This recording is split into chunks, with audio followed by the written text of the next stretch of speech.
Hello my viewers, welcome back to the channel. By the video title, you know what this video is about. Today, of course, we're discussing the Pittsburgh Steelers news and updates. As you guys know, tomorrow will be, we have a lot of things coming out because it'll be the roster cuts and all the things about the final roster and everything happening. So be on the lookout for that. We'll do a reaction to that, to the roster, and we'll do a reaction to some players who may have got cut, who probably shouldn't have got cut, and all that stuff. So be on the lookout for that stuff that comes out tomorrow. But of course, you know, we see a lot of headlines. Of course, we see Yahya Black being a top topic or a top name because he plays very exceptional. You know, he has that raw power and just strength and size, of course, as well, to play up front, and he might be a sleeper. And the reason he was a little lower in the draft because, you know, people didn't really have high hopes into his pass rushing type game. But we've been seeing a lot of improvement like that. You know, him playing alongside guys like Cam Hayward, you know, Derek Harmon, Keanu Bennett, and stuff like that as well.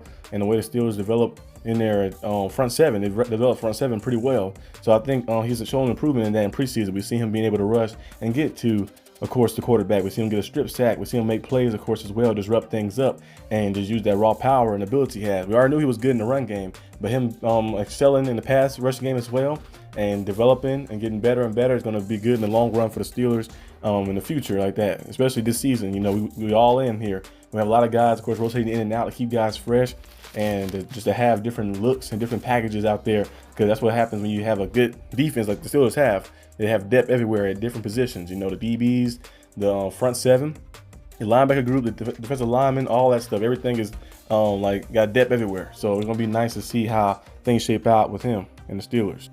Also, too, we're gonna see if the Steelers do decide to make a trade. We keep seeing a lot of rumors about the Steelers possibly trading one of their backup quarterbacks away.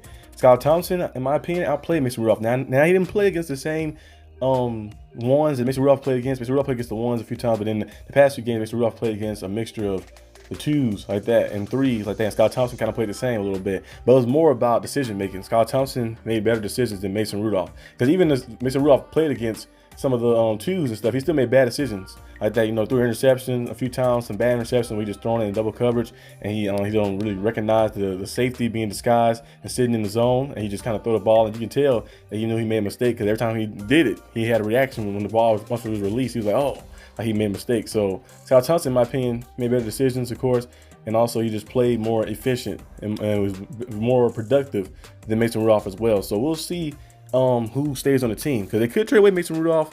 You know, the Raiders just lost Aiden O'Connell, I think, for like, well, I think he's gonna be out for a while. He got a broken wrist or something. He's gonna be out for about 6 weeks, 7 weeks, or 8 weeks, right at range. So they could be in the market for a backup quarterback behind Geno Smith, and some other teams around the league, of course, as well, could be in the backup market as well. The Browns always need a quarterback. Like, they're probably gonna play all their quarterbacks. The Browns usually play about 4 or 5 quarterbacks a season, so that's just part of their style. It seemed like it because injuries or bad decision makings and bringing quarterbacks in.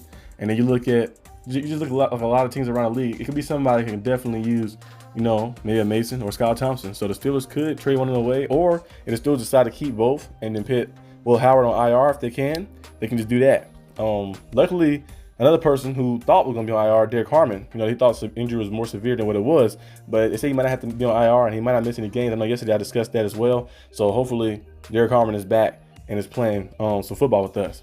I did see, of course, a rumor and a report that Steelers are favored to sign undrafted free agent or pick him up from the waivers, undrafted free agent Shiloh Sanders. Now, you know, Shiloh Sanders, you know, usually you'll see a lot of undrafted free agents' names being headlines, but it is Shiloh Sanders, you know, the last name, Deion Sanders, being the Hall of Famer, the great player he is. And Shiloh Sanders, of course, got waived by the Bucks, but in my opinion, Shiloh Sanders, he's all right.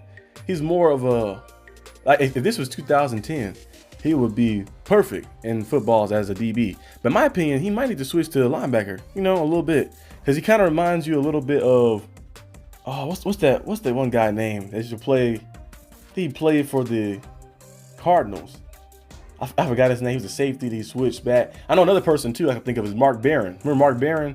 He played safety and then switched to linebacker because the way his play style was. I think Shiloh Sanders could put on some more pounds and play linebacker like that, because he has that thumper ability to play the run and engage, not afraid, and he's very physical as well to come downhill.